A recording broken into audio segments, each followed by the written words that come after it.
Bueno, hoy les traigo un creepypasta que ha sido olvidado o tal vez nunca lo habían conocido. Pero no se preocupen, aquí les traigo todo acerca de él. Sin nada más que decir, empecemos.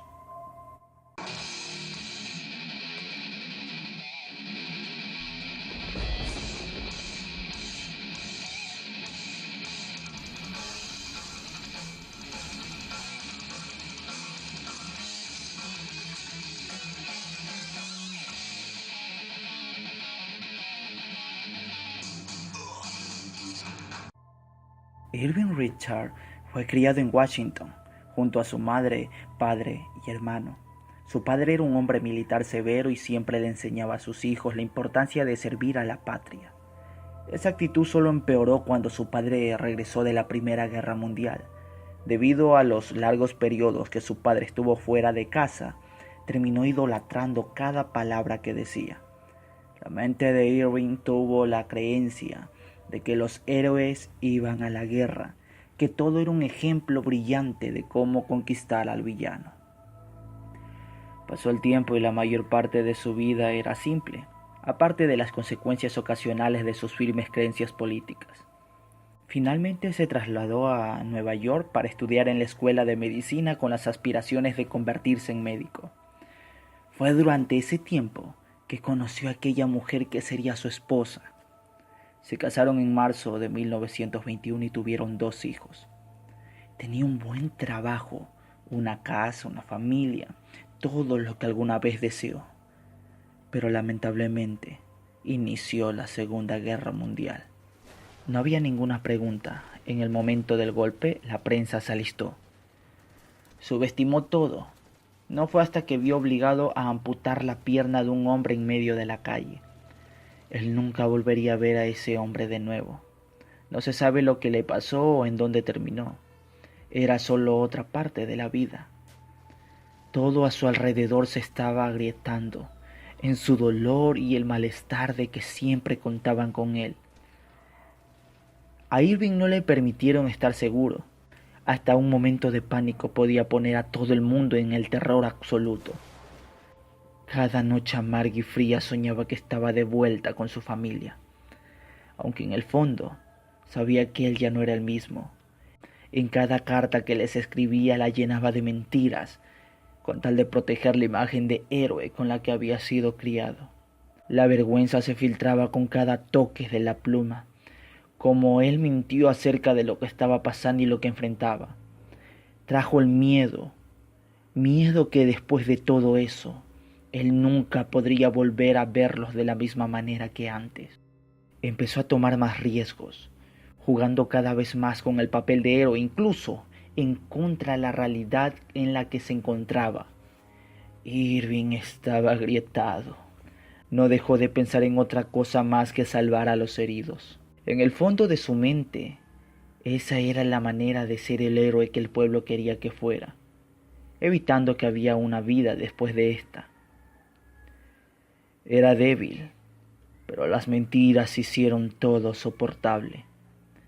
Él se evitó la inevitable depresión y trauma desconectándose y concentrándose en el camino del juego. Era conocido por sus habilidades y dedicación, incluso ante el peligro. Eso fue hasta que fue herido en el muslo por una bala perdida mientras ayudaba a un hombre.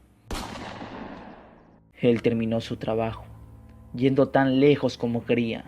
Incluso seguía trabajando con su uniforme lleno de sangre. Sus últimos recuerdos fueron un desenfoque de cómo fue arrastrado lejos del campo de batalla. Más tarde despertó en una habitación con un hombre bien vestido que se cernía sobre él. El hombre le ofreció la oportunidad de ser algo más que una pequeña pieza en la máquina de guerra. Una oportunidad para ser uno de los verdaderos héroes. Él estaba buscando hombres leales, provenientes de familias militares, hombres que fueran de confianza. Irving dio sus servicios a un programa de enriquecimiento mental, con el objetivo de crear a un espía con la lealtad probada y la capacidad de leer la mente.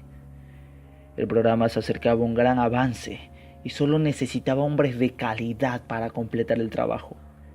Tendría tiempo para sanar, tiempo para ordenar su mente y que requería solo el dolor momentáneo. Solo le tomó 3 días antes de que estuviera de acuerdo en participar en el programa. Pasó 6 meses obteniendo una mezcla de agujas con medicina con muy poco o ningún efecto. Él tenía poco que hacer durante todo ese tiempo, pero leer y mantener su condición física era una de las cosas que podía hacer. Fue su interés médico que hizo soportable que fuera uno de los pocos pacientes que tenían los medios para hablar de lo que estaba haciendo realmente. Él sabía el horario y lo que iba a suceder a continuación. Siguió escribiéndole a su esposa y le afirmó que había conseguido un trabajo más seguro. Aparte, las pesadillas eran soportables, aunque de vez en cuando tenía que volver a releer las novelas que le dieron.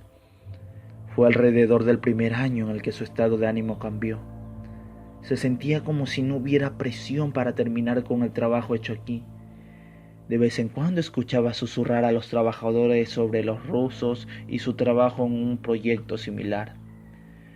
Fue después de ese punto en el que otras personas involucradas empezaron a morir. Los sujetos decían que oían voces y veían cosas. No fue hasta que la mayoría habían muerto que comenzó a ser alcanzado por los efectos secundarios. Empezó justo antes de que los quistes rápidamente cubrieran cada centímetro de su cuerpo. Fue otro fracaso. Las agujas finales solo lo habían empeorado. Escribió su última carta, empapando el papel con sus lágrimas y siendo honesto por primera vez en más de un año.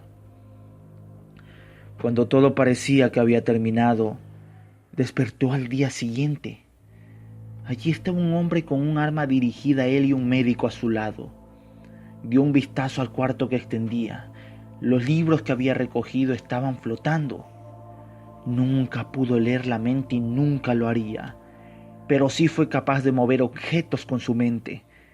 Se hizo evidente que entre más usaba ese poder, su piel se ponía peor.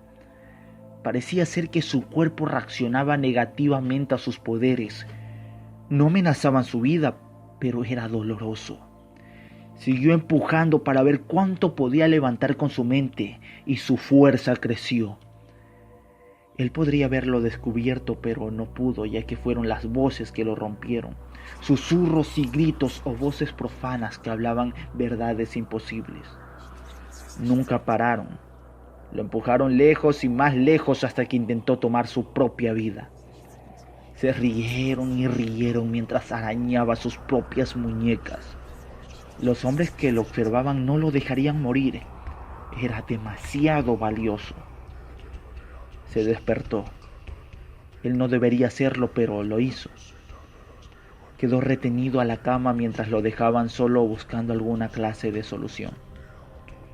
Irving rogó a cualquier persona y cualquier cosa para que detuvieran los gritos, para que pueda tener su propia mente de nuevo, incluso solo por un día más.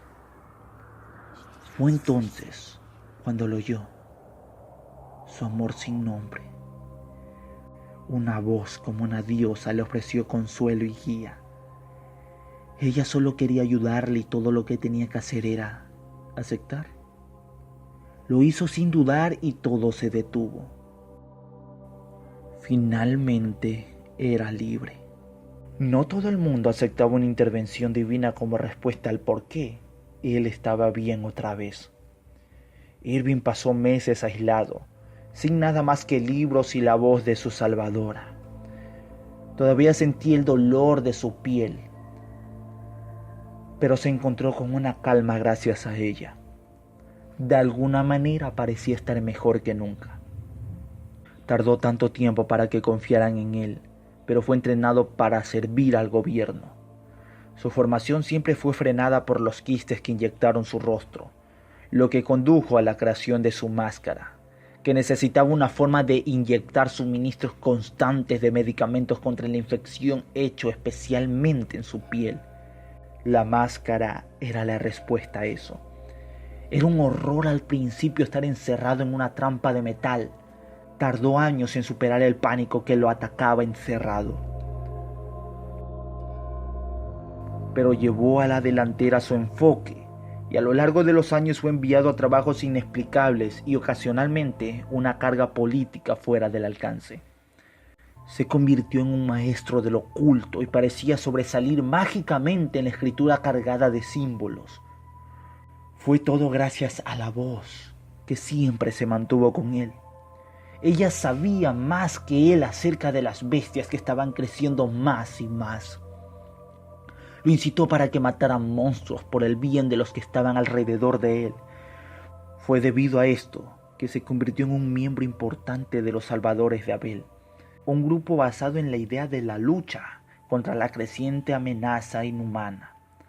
Se había convertido en la colaboración de los principales proyectos de guerra y sus poderes sirvieron para salvar a la humanidad. Nunca envejeció después de que su poder apareció y esa voz habló con él. Pero hay una cosa que se desgastó en él: la memoria de aquellos que había dejado hace demasiados años. Comenzó a efectuarse con su trabajo tanto que utilizó sus contactos en los Salvadores para hablar con un hombre que podía obligarlo a olvidar. El alemán, el único hombre que tenía el poder para destruir cualquier memoria, y la manera para cambiar a una persona era quitando esos momentos que cambiaron sus vidas. Se quitó la vieja vida y se dio un nuevo nombre. Erwin Richter era un ser humano. Él tuvo que convertirse en un monstruo a los que precedieron y sin remordimientos. Snegdrau era lo que él había elegido.